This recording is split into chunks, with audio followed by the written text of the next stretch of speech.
Well, greetings, boys and girls, moms and dads, ladies and germs. This is Tommy Tudor, the one and only, totally insignificant human being, but unique. And a lot of people appreciate it, who are also totally insignificant human beings, but unique. And kind individuals that can share time and energy with each other in a friendly, respectful manner, even if they disagree on important points, volatile points of religion, politics, and economics, and the like, that get people at each other's throats. And, you know, from the time I was very young, I never really wanted to be in the spotlight, but I wanted to be part of what was saying it. I wanted to be, in that chorus, playing in the band, singing in the choir. Yeah, I take my solo for a minute or so, but that's not me. I'm a backup player. I'm the side. I'm on the side. I'm support. Rabbi Binstock taught us that we were created imperfectly, everybody, on purpose, so that our eternal spirits could grow from our experience in the mortal flesh. And learning from our mistakes, giving thanks for our misfortunes, and praying for solutions on how not to do that again. Or, how to do it better the next time, whatever. But empires colonized everybody's minds, or most everybody's, thank you, Rewind Remix. I just got a like on my last video, which is a talk, I'm a multidisciplinary artist. I'm the founder of the Real Things Artists Cooperative, which is insignificant, loose collective of hippies that get together and do their thing, do a hippie circus and try to shake down tourists for green energy. It's fun. It's nobody gets rich, but we're comfortable as long as the cops don't get upset. We're pretty good at keeping the locals happy. It's keeping the cops happy that's a problem. But anyway, call-out culture. We're going to talk about toxic call-out culture, because that's what's happening with these, whether somebody's being paid to, have these people do this or not, A and B. Kiwi farmers are just a bunch of children that are, these social justice warriors, and, there's a lot of alt-right involved. A and B is totally a bunch of right-wingers, and want to be one percenters. Mighty white boys. I'm not sure. It's mostly Kiwi farm seems to be mostly white. They maintain complete anonymity there. It's very hard to figure out who's what. But they behave mostly white. Bunch of fucking honkies. Thought police, I've got an awful about the thought police, and the censoring of words, it's context of words used in, that's important. It's just like eliminate words from the language arbitrarily because somebody's offended by it. That includes nigger and retard and all the rest of them.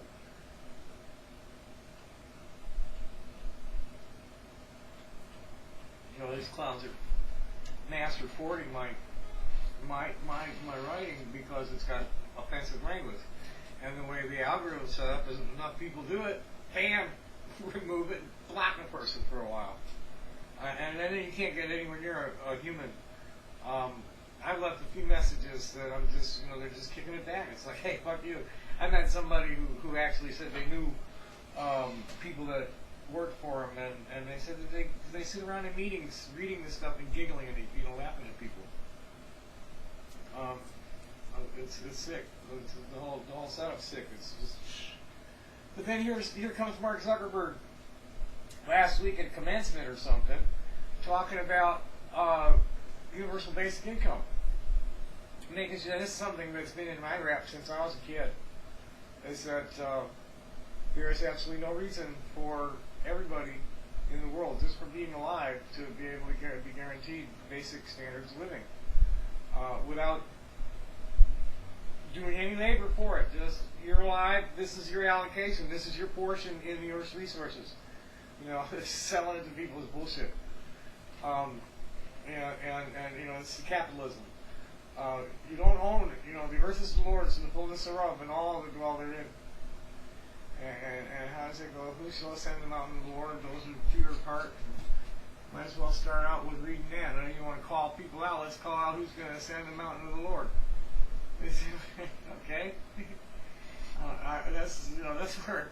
That's where I've tried to point my life. I'm, like I said, Dr. Binstock. We're imperfect, and we also taught that we're the sensory organs of the Creator. That YHVH is a very real superhuman type of being, is the way he expressed it, and Elohim is the one that's beyond understanding. But Yehovah is our Father. This is, we were created in His image, and He shows up every now and then. I believe, because I've known Him. This is the voice in me. There's two voices, the mother and the father. That, the mother comes through my feet and the father comes through my heart, and those voices I trust. Any other voice is just a noise in the cosmic wind.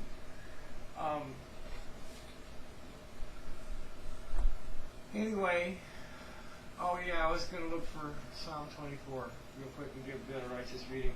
This is Dr. Binstock's favorite reading, I think. He put the schmaltz on this one because the Temple Shalom has this giant ark where they keep the scrolls, and the door of it is electric, and the button for the door is on the pulpit, and he hit it with his knee because he'd be waving his arms around reading Psalm 25 or Psalm 24. I'm sorry. Hello, where's Psalm 24? Search for Psalm 25. You need to find Psalm 24. And whose version of it? Because the wording on this one's difficult. The King James version is totally untrustworthy, I'm sure. New International Version. Come on, where's a Hebrew to English? Yeah, I don't see any. I don't want to go chasing after it because this is just a side thing. I don't do much Bible thumping, but there's a few passages that I think are important, and this is certainly one of them. But there's a prayer in the prayer service. I think it's the adoration. I forget exactly which one, but they read this psalm, and while he was reading this psalm, he hit the button for the ark, so it'd be going up while he was reading it, and it says the earth is the Lord's. Not the Rockefellers or the Rothschilds or the Morgans or any of the rest of them. The earth is the Lord's, and everything in it, the world and all who lived in it. For He founded it on the seas and established it on the waters. And who may ascend the mountain of the Lord? Who may stand in His holy place? The one who has clean hands and a pure heart, who does not trust in an idol or swear by a false god. They will receive blessing from the Lord and vindication from God their Savior. Such is the generation of those who seek Him, who seek your face, God of Jacob. Lift up your heads, you gates, be lifted up, you ancient doors, that the King of glory may come in. And who is this King of glory? The Lord strong and mighty, the Lord mighty in battle. Lift up your heads, you gates, lift them up, you ancient doors, that the King of glory may come in. And who is He, this King of glory? The Lord Almighty, He is the King of glory. And what are these gates that you need to lift? It's the separation between your immortal soul occupying your subconscious and your conscious reality. That's the gates that you need to. And clean hands, he's talking about is you're not killing things with those hands. You're objectifying the creative will in an artful way that's beneficial to people and honors and respects the resources that you use to make those things. These are not my words. This is just piled up shit in my brain right now. The last few days have been touchy because I was reaching some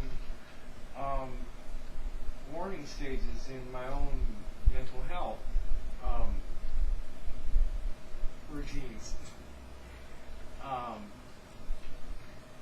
And I finally calmed down enough, but I have really I have terrible metabolism, adrenaline metabolism.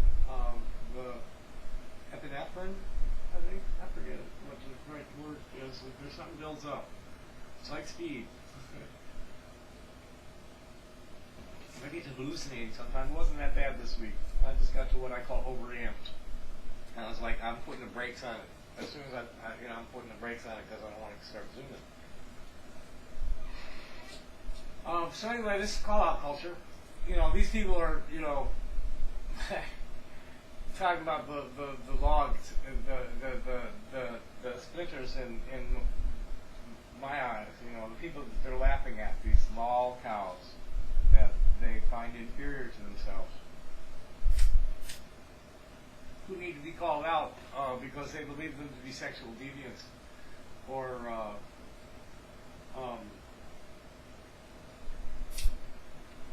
just mentally ill.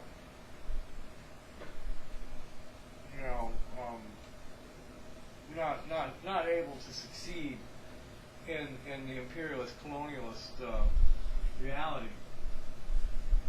They're inferior. So we're going to read a few things on the call-out culture. Let's see which one we should start with. This is the one I've been posting to them. And this is from a site called Films for Action on Affinity Magazine. And it's by a fellow named Assam Ahmad. And it was originally published in Briarpatch Magazine on March 4th, 2015. And here, Assam Ahmad is a poor working-class writer, poet, and community organizer. His writing tackles issues of power, race, queerness, masculinity, and trauma. He believes in the ineffable and the creaturely, that the sublime and the object are never too far apart. This is all one. You can't get too far apart. His writing and poetry have appeared in Counterpunch, Black Girl Dangerous, Briarpatch, Youngest, and Color Lines, among others. He's a co-founder of the It Gets Fatter Project, a body positivity project for QTPOC, I think that's queer, transgender people of color, for all people of color. I'm not sure, yeah, QTPOC. Yeah, queer and transgender people of color are doing this for all people of color. His poem, Remembering How to Grieve, can be found in Killing Trayvons, an anthology of American violence. This is an interesting piece because you'll see what I mean. It's better to read it and then make my comments on what I saw when I read it the first time. Call-out culture refers to the tendency among progressive radicals, activists, and community organizers to publicly name instances or patterns of oppressive behavior and language used by others. People can be called out for statements and actions that are sexist, racist, ableist, and the list goes on.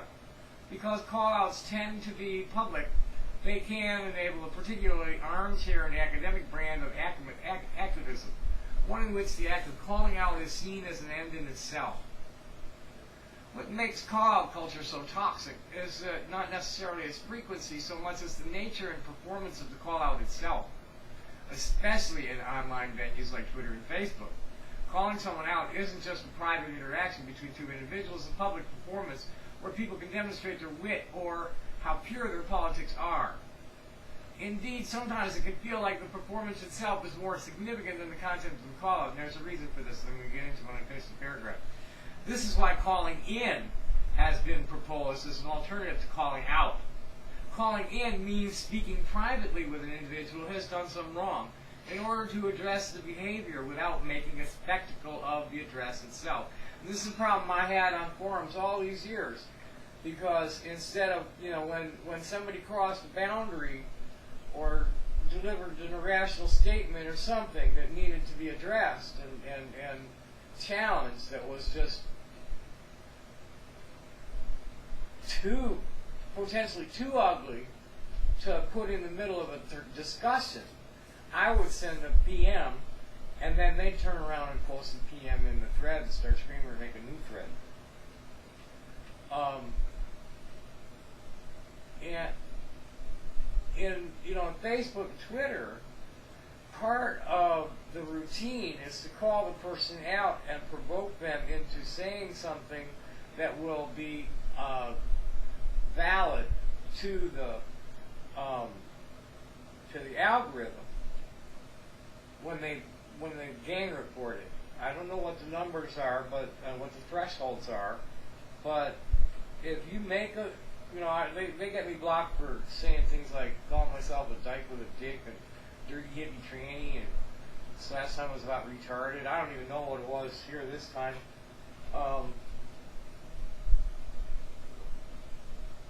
I forgot to copy the thing that they removed, but I know pretty much what it was.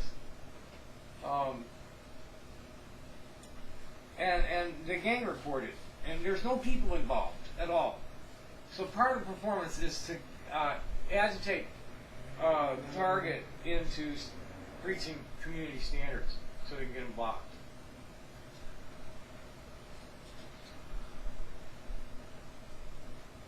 In the context of call-out culture, it is easy to forget that the individual we are calling out is a human being, and that different human beings in different social locations will be receptive to different strategies for learning and growing. For instance, most call-outs I have witnessed immediately render anyone who has committed a perceived wrong as an outsider to the community. I got a story about that one from the locals. One action becomes a reason to pass judgment on someone's entire being, as if there is no difference between a community member or friend and a random stranger walking down the street, who of course is also someone's friend.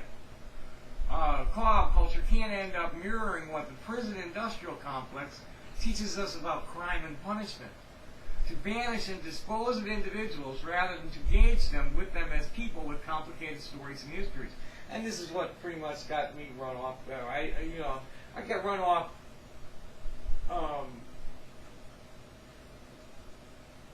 No, mostly they pissed me off enough. They present a scenario that was just so unfair and so base, and all their discussions. It's that Eleanor Roosevelt thing. Great minds think about ideas, and slightly less great minds think about events and talk about events, and small minds talk about people. It isn't an exaggeration to say that there is a mild totalitarian undercurrent, not just in call-out culture, but also in how progressive communities police and define the bounds of who's in and who's out. It's like the condo Nazis. More often than not, this boundary is constructed through the use of appropriate language and terminology. You have the thought police. The language and terminology, they're forever shifting and almost impossible to keep up with, especially in the LGBTQ world. These queers, nobody can really agree on what labels they're happy with, and then the labels get weaponized. So now you have to ostracize anybody who uses the old labels.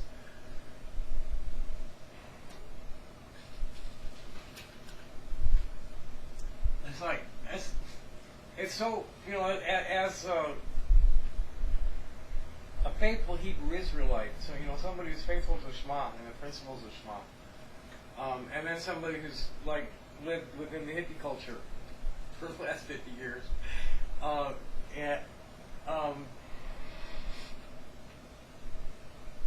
it's all good. It's like, okay, they fucked up. You know, it's like, no, that ain't gonna cut it, man. Just like get a grip, and you gotta be nice. You know, that's not nice, or you know, that ain't gonna work, or whatever. And just and let it go. You know, stay in the here and now. This is gonna get touched on a little more later. It's this in the pan world. You know, they latch on to shit that they go digging on your old postings and use those to rub your nose in stupid things you said 20 years ago.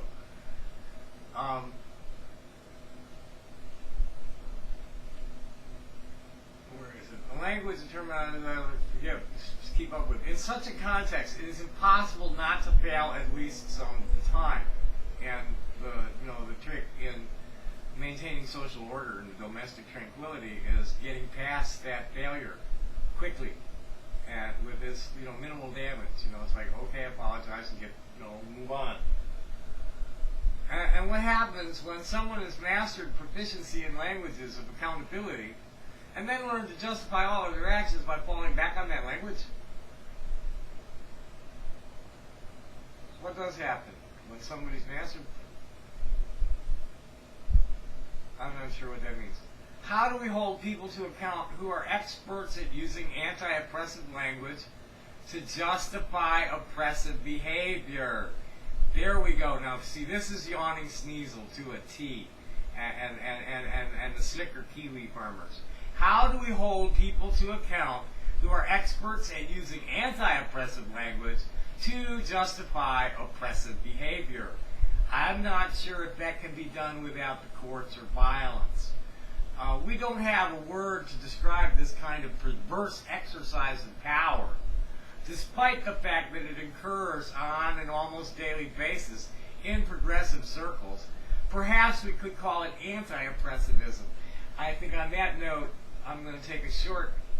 No, let's finish this. And then we're going to go over to... no, I'm going to take a short break from this and go and grab this from Bojangles, one of the Kiwi farmers, one of the chief Kiwi farmers, and one of the worst bullies. God, he's terrible. He's so mean. All these people are just mean.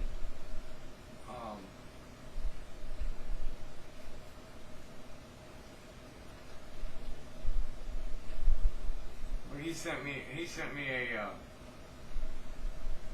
Oh, and here's another one. He responded, and I'm not going to send it back to him. Just like I'm better than all of you put together. Okay. This is something I started out. These people. I knew it. Like I said, thank you, Joe Bagels.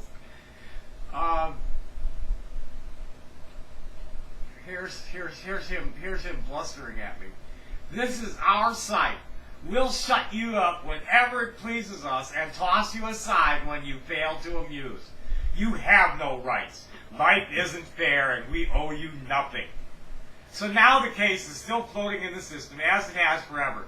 Do they even take your calls anymore? Of course. But do I bother? No. So my response to that is, well, how old are you? You sound like a high school sophomore talking to an incoming freshman. Go slug some more cheap swill and demonstrate what a mean, stupid, small-minded man you are. So he obliged me with this. I'm 25, make more money in a month than you see in a year. I doubt that.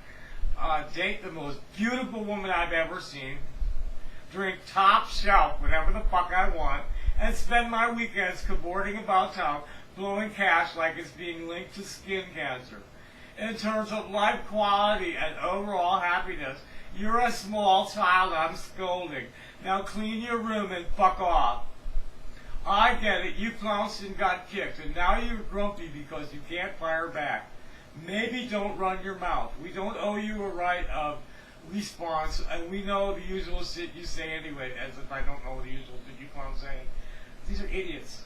Why bother allowing you to participate in the discussion? You had nothing and you're kind of a prick. So we might as well carry on without you, and if we're feeling nostalgic, we'll toss you back in to yell at us for a bit. That's what you're not getting about KF and all the surrounding sites. You're not in a debate, you're not a participant, you're a little dancing bear we throw things at until we get bored and have you take it away. Well, I'm gonna fuck your world up, pal. I don't know how, I don't know when, but you're a 20-nothing. You're a sexist, ableist, probably you make all that money doing something completely unskilled and unqualified and sign some papers and talk some shit. And your idea of more money in a month is probably about $10,000, which is not more money than I see in a year. There's been times when I've seen that much in 3 days.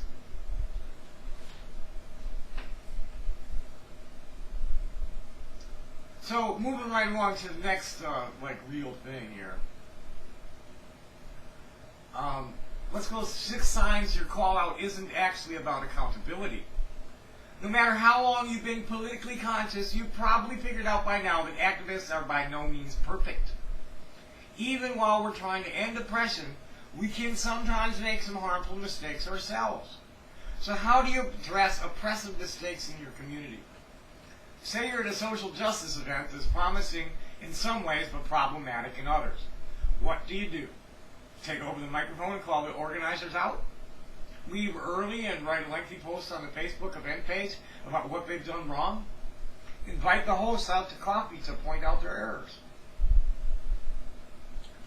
I'm into calling in. Hippies don't put their dirty laundry in public. Plain and simple. We take it to the side. Just get off the front line. Go work that out yourselves, away from everybody else. All these strategies have their pros and cons. There's no one right way to address oppression in activist circles, which is why there have been many conversations among activists about approaches like calling people out and calling people in. But there's one troubling trend that can get in the way of our attempts to build a more just world together. In many ways, holding each other accountable has come to mean punishing each other. Well, that's that fear management, fear conditioning. Sometimes it feels like we're all competing on a hardcore game show, trying to knock each other down to be crowned the movement's best activists. Yeah, that's a problem, all right. It always has been.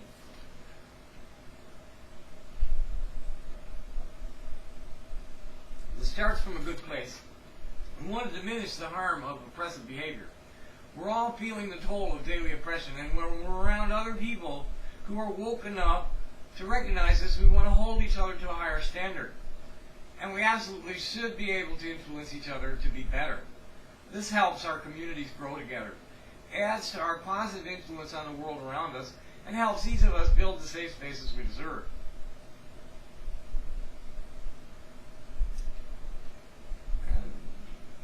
It's really just much more cost-effective and constructive and productive to be kind to each other. Especially when you fuck up. And I want to focus on a specific type of holding each other accountable that shows up when we're acting not just out of love for ourselves and our communities, but out of real fear and pain. It's performing activism. When we're more worried about how we look to other activists than our larger vision of what we're trying to build together. Well, this is that hive mind conforming to, the group vision, group standards. Because we're trying to build a more just world, right? One where we treat each other with respect and have liberation instead of cycles of oppressive violence. That'd be nice. But sometimes we forget about that part. And standing against oppression, we end up replicating the same harmful cycles. This is an anti-pop kind of,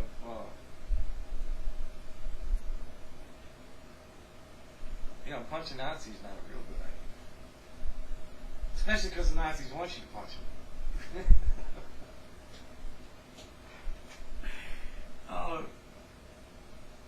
But sometimes we forget that it makes sense that we're doing this, especially when the activists around us are doing it too.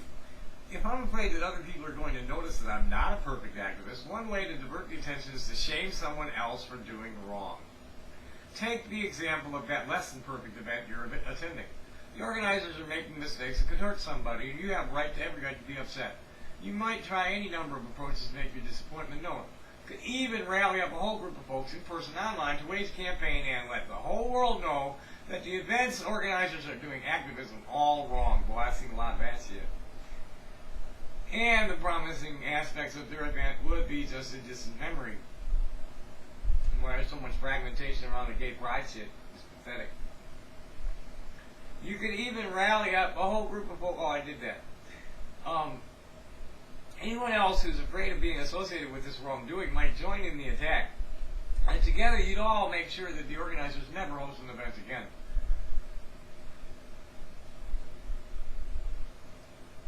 This approach stands up for people who are harmed, which is great, but if it includes shaming, isolating, and punishing the people responsible for causing harm, it also just repeats the tactics of the systems of oppression we're trying to move away from. There are other ways to address harm in our movements, without all the pressure or fear or looking out for every opportunity to tear each other down in order to protect ourselves. Here are some signs that you may be performing activism when you're trying to hold someone accountable, and how to refocus on the bigger issue instead, the bigger picture. 1. You're not focused on the outcome. Have you ever found yourself trying to get someone to understand that you're upset with them without really knowing what you want from them in return? It's a total normal experience. You're upset and maybe you just need to get something off your chest. Maybe you need an apology or a change in the other person's behavior. Whatever it is you need, you won't feel better until you get it.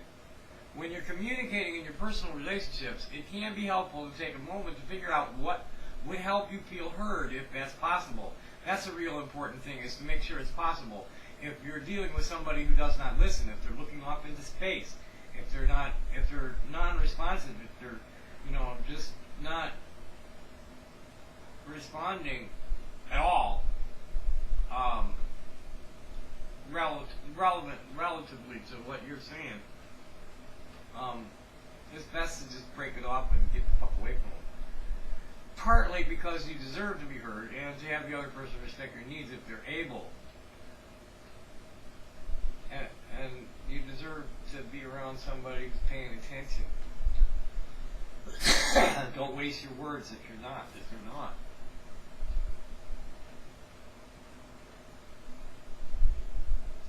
Same principle applies to holding other activists accountable. Simply hearing that they're upset, you could very well be part of what you need. It's important for them to be aware of the harm they've caused. However, I don't know about you, but when I do nothing more than sit in the vulnerability of my hurt feelings without actually reaching hope for a change at the end of it all, I end up exhausted. That's like, get over it.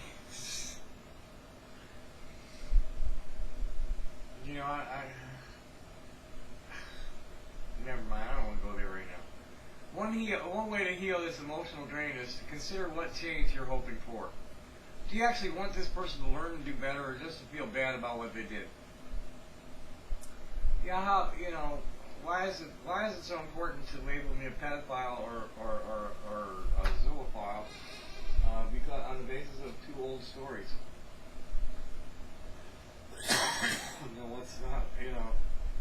This does not define me. This is just a weird aspect of my life.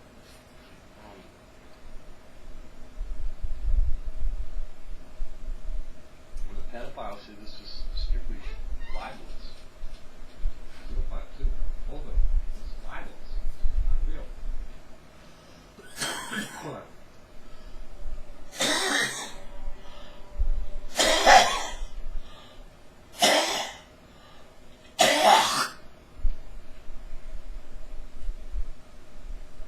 One way to heal this emotional drain is to consider what change you're hoping for. Do you actually want I agree with that. For instance, if I'm calling out a white person for the implicit racism, I know that white guilt happens. I also know that white guilt is not productive for actually making a change. I can't be responsible for their feelings. And it's not my fault if they focus on their own guilt, but I can't let them know that guilt isn't what I'm requesting from them.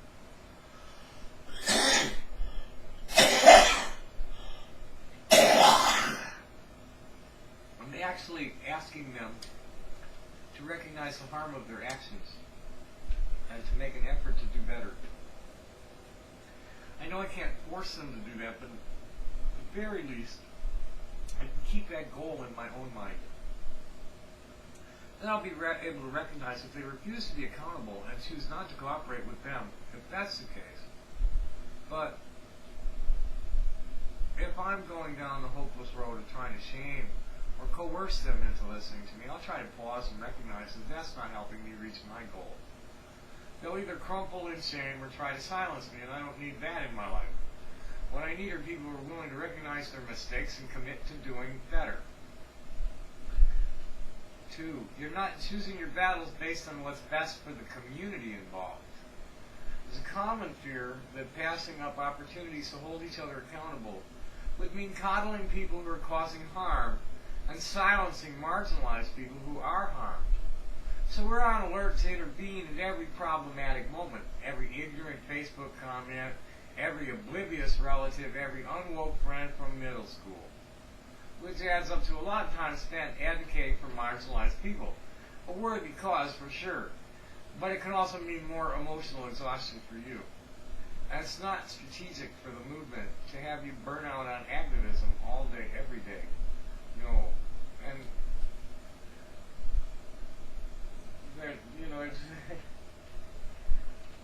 us old hands always have to remind each other to, not get too heavily invested in things, emotionally invested in anything, and not too heavily invested in our time and energy either, toward things that we really can't change.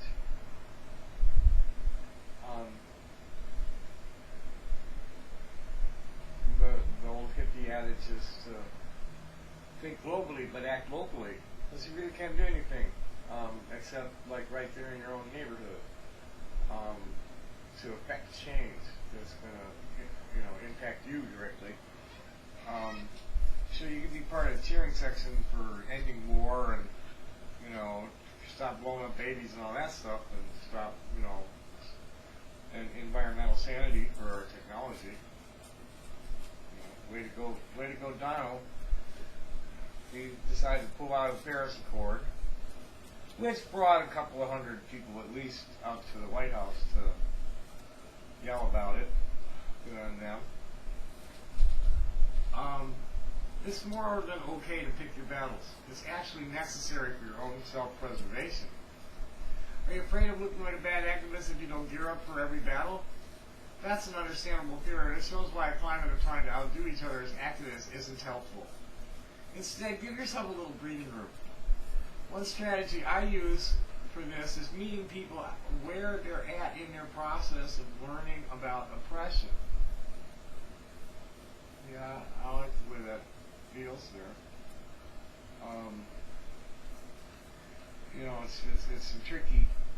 It's some tricky middle monkey.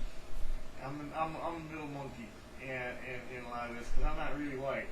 I'm a Hebrew Israelite, and we're refugees. We're not Zionists.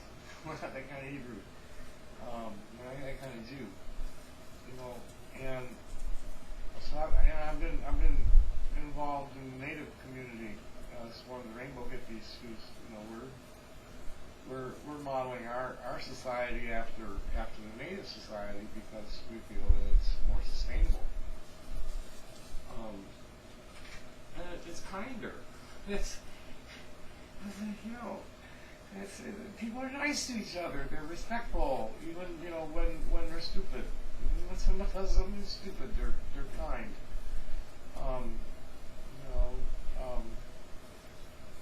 White nationalism. These people are mean, stupid, and destructive, and wasteful, and greedy, arrogant. And they're coming down on the Muslims. Oh, this is the religion of peace. Well, hey, you guys aren't doing real well yourselves. And it's been, white Christian nationalists that have done more terrorist attacks in America in the last 20 years than anybody else. It's just incontrovertible fact. it's a process for all of us. We're not born with an awareness of how systems of oppression work around us in often invisible ways. Like my young cousin, who's just taken her first women's studies class, makes a problematic, where's that problematic, comment. I know calling her in with a conversation or passing her an article might be all the energy I need to expend. Waging a public campaign against her isn't necessary. When the problematic behavior is coming from a women's empowerment organization with a big influence and more public call out may be more effective, like Wolf and their turfing. And jumping into bed with the Christian extremists. That's some really American feminism there, baby. Because that's where all our privacy counts. We're just worried about our privacy. Well, transgender women haven't been like disturbing anybody's privacy in the past, and it's transgender, especially now you're going after transgender kids. Fuck that. So that's not feminism, that's neoliberal fascism. Bigotry.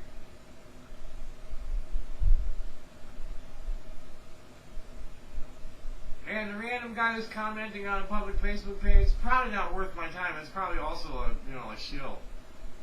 I could take him on if I'm really up for it, but if I'm going to do it for activist points and it's going to contribute to my exhaustion at the end of the day, I can save that energy for another time. The pro-Palestinian people who got any sense, my circle of friends, the ladies and gents of the pro-Pal crowd at Facebook, that are like on it, on the street, and in high places, some of them like down in Nassau. They just don't indulge these people and warn each other about them. It's like, oh, this one's a shill. This one needs to be blocked.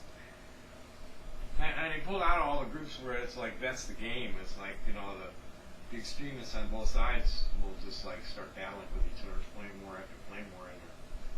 And, anybody with any sensible authors pulled out of those a long time ago.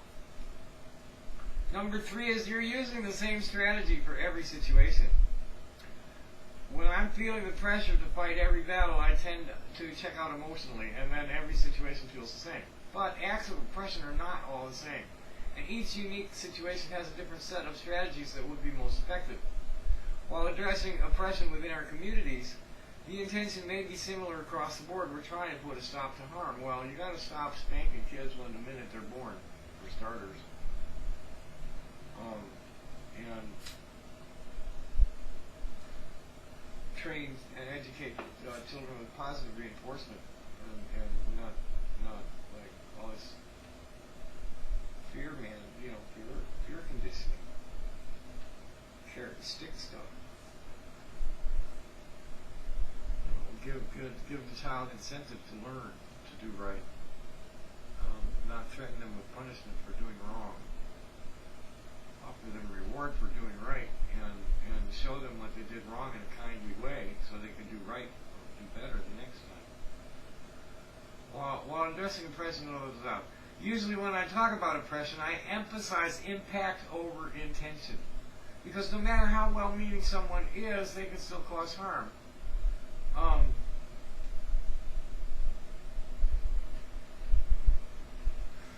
And if there was no malicious intent and they caused harm, you really need to cut them a lot of slack. Because it's an oppressive society. The whole culture is not normal. It's an abnormal culture as far as human nature. True human nature. The culture is against human nature. We're not trained to, we shouldn't be, we're not going to be with white lead quite the same. That's why I'm so weird. That's why I won't play. Maybe we should consider the same emphasis when we're trying to stop oppression. Regardless of our intentions, sometimes the only impact of calling someone out is that we get to feel like we punished them for what they did wrong, which is oppressive. But what about the impact beyond that? Have we actually made things better for the people who were harmed? These are good questions to consider when you're determining the best strategy for the situation. Just like choosing your battles, you can choose a strategy by meeting people where they're at. For instance, if you're at a community event with a friend who thinks he's being polite by treating women delicately with benevolent sexism, he might not even realize he's being sexist. You may be able to call him in and let him know that he's what he's doing without publicly shaming him. It's different from if the managers of the venue holding the event are unapologetically upholding rape culture with the way they run their place. That has a more dangerous impact. Publicly organizing a boycott to put a stop to this harm could be a good call. It's not always about proving yourself to be the best activist. It's about the ultimate impact of your strategy. You are centering yourself on behalf of another group. Being a good intersectional activist includes looking out for marginalized groups that you're not a part of. It's essential to stand in solidarity with other groups in order to take on the multiple systems of oppression working together against all of us. This is something that the transgender people do not understand. Many of them. Totally fractionalized within themselves and oblivious to everything else but transgender-oriented issues.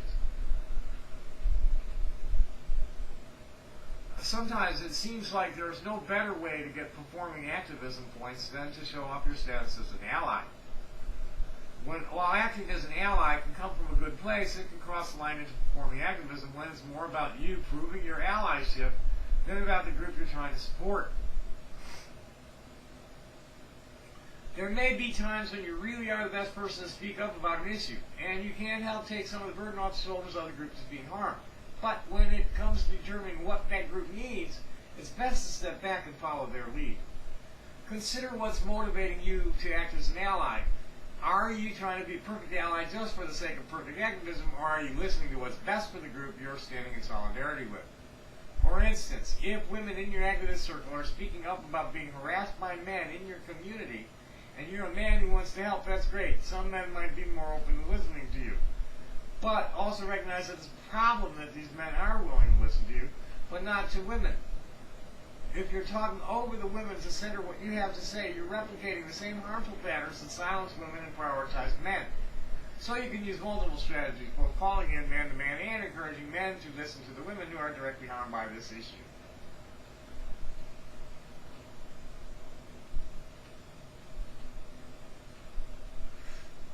You are engaging in respectability politics to police other people's behavior. As activists, we can fall into a terrible pattern of standing against shame and judgment by shaming and judging each other. We all know how it feels to be judged. That's why we're aiming for the kind of liberation that allows us to all be ourselves without being mistreated. After living with the trauma of being mistreated ourselves, it can be hard to recognize that we've turned to judging each other. When that judgment comes in the name of fighting oppression, it feels like self-protection. I want to feel safe from judgment, so I might police other people's tone or hold them to standards of respectability politics before I accept them as real activists. I'll accept you as a real activist, but he ain't getting near me. I don't want anything to do with certain energies.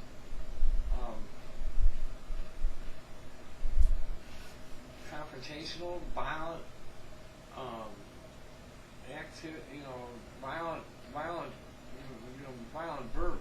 verbal violence.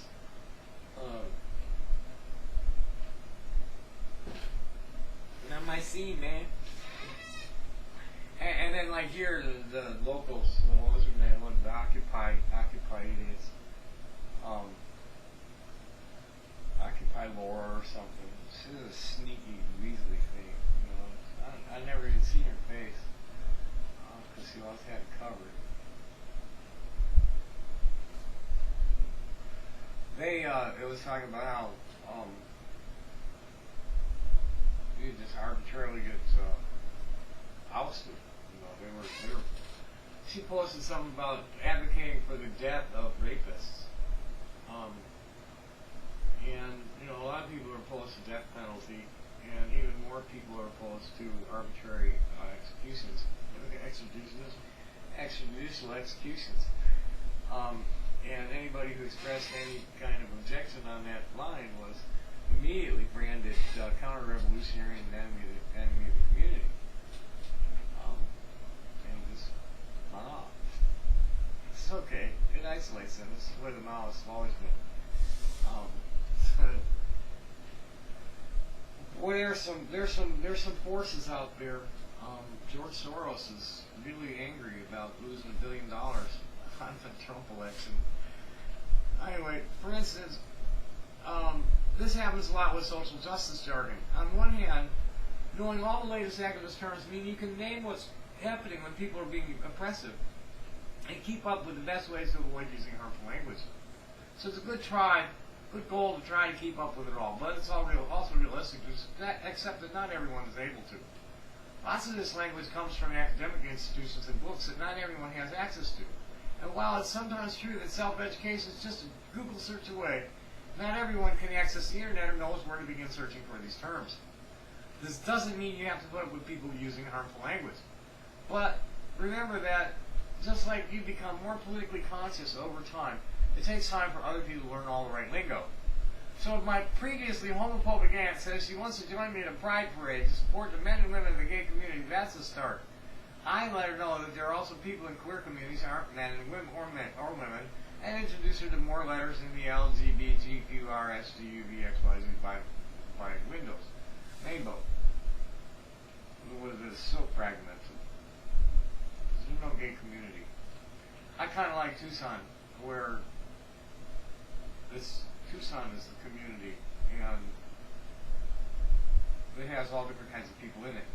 Not, oh, this is the gay community, and this is the straight community. No, this is a queer Tucsonan, and this is a straight Tucsonan. But I don't have to tell her to memorize all of the gender and sexual identity terms immediately or get the fuck out.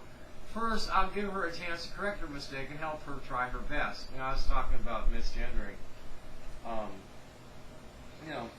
not trying to tell anybody that I'm a woman. I'm not a man. I'm a non-binary person. I'm not getting carved on. I have female nature and male gonads. Oops.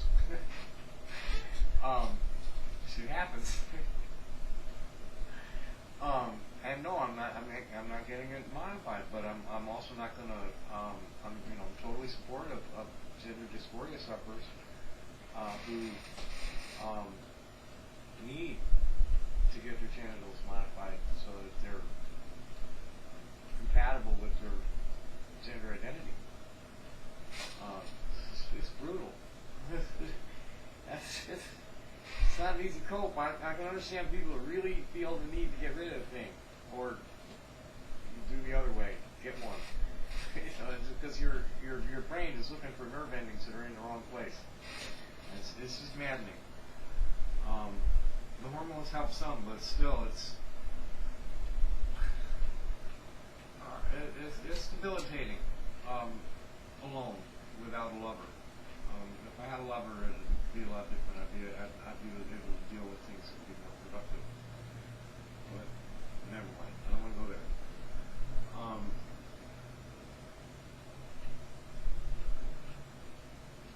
It's not as if she's over back to grandma or her as homophobic aunt. It's not as if she's in charge of the parade. If the pride organizers were the ones using the exclusive language, that would be a more pressing matter. Still, correcting anyone is about the ultimate goal of helping everyone in the LGBTQIA plus community feel welcome. Choke that shit. Quilt bag. It's a quilt bag. The U stands for unisex or something. I don't care. It's a quilt bag. It's easier to say. Not just, I think maybe undecided. You as undecided. Not just, or unusual. Just a quilt bag. Another thing, alphabet soup. They just keep checking out new letters when somebody starts bitching. At first they had to decide which came first, the G or the L. Okay? And the buys just have always, hardly anybody pays any attention to anything they've got to say. Oh, they're bi, okay. And the transgender people we've always been like on the front line. You know, it was trainings that started in Compton, and it was trainings that started in Stonewall. Okay, and we've always been the ones getting beat on the worst on the street, and killed, and we've always taken the back seat to the needs and wants of the lesbians and gay men, and we're the ones that have medical issues. You know, this is about sexual preferences, their right to boink the same-sex person and share their corporate resources, their proxies, get tax advantages and shit. And here we need access to health care. We need people just not to hate us and try and kill us. And housing, without and employment without stigma and discrimination.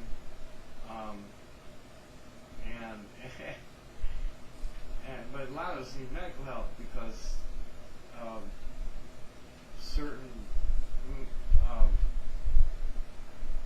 manifestations of the transgender condition are like seriously freaky medical conditions. Difficult. It's one of them, just one of them things. It's just your whole being is kind of not quite right, and we need the hormones and surgeries to be able to live comfortably with ourselves. And it's a medical thing. It's not. It's the way we're built, and just things don't fit together right.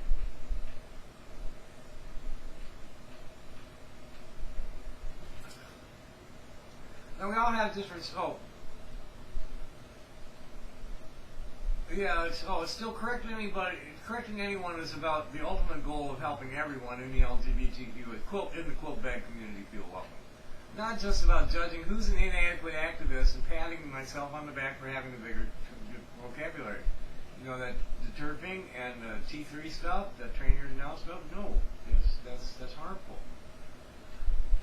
Addressing harmful behavior, and that's an example of people using anti-oppressive language to do oppressive things. Addressing harmful behavior is important, but so is understanding that everyone is on a different step of their journey, so we all make mistakes. And we all have different strengths, so if someone's lacking in one area, like knowing vocabulary words, we don't have to treat them like they're totally disposable to the movement. We can help them grow in that area and hope that others would help us in the areas we need to grow too. So you're trying to force someone to be accountable.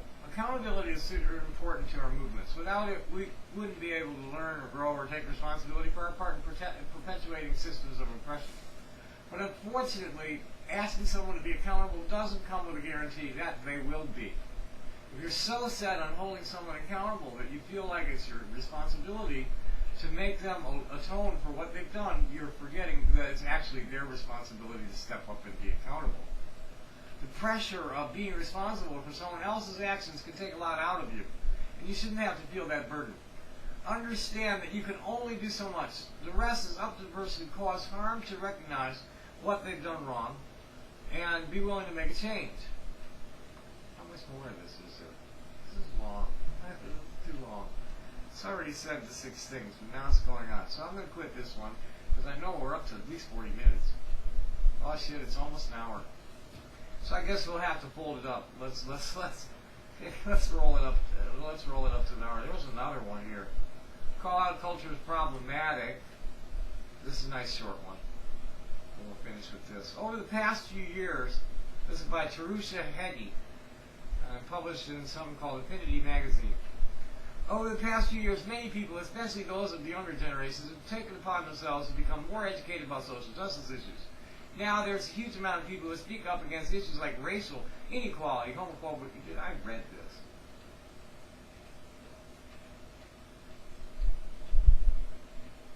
Yeah, I read this. This is one I read. And I read that one. Oh, this is the one. This was the last one. No, I don't want to read that. An hour, that's enough. Call out culture. I'm going to call her in here. Let's take it to the side and let's work through this. And, let's come up with a reasonable solution, find a happy medium. And we we just need to love live life loving living. As long as you love everything, this is a command. This is the core of the Hebrew faith and so many others, where it's about we're all one being at some level, and everything, plants and animals and minerals and everything, it's all one being. The energy that makes us humans is the same energy that makes a plant, or a crystal. And the materials within these beings are all coming from the same earth. The energy all comes from the same sun, and the matter all comes from the same earth, and we're all one in that, and it's all interconnected. And this is why we have to worry about climate change and disturbing the balance of nature, which is what we've done. And pulling out of Paris Accords was really stupid. But he has vested interest in the petrochemical industry, and he just sold off a whole mess more to the Saudis. So this is like not sustainable.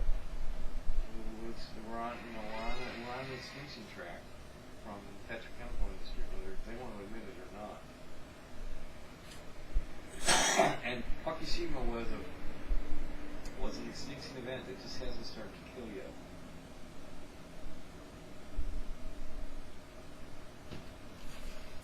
So, they say that they try to justify themselves in that, well, you're a public person, you have to expect to, well, sure, but there's rules to the game. You can't be saying false things about people. That's just not right.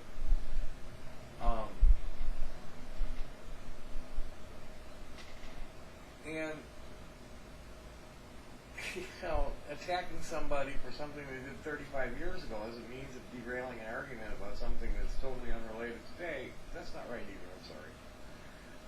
So on that note, that's an hour of them to talk about just stupid shit, because that's all they are. It's stupid people, low, small-minded people who see other people that they consider to be inferior to them, that they can taunt to bolster their own self-esteem.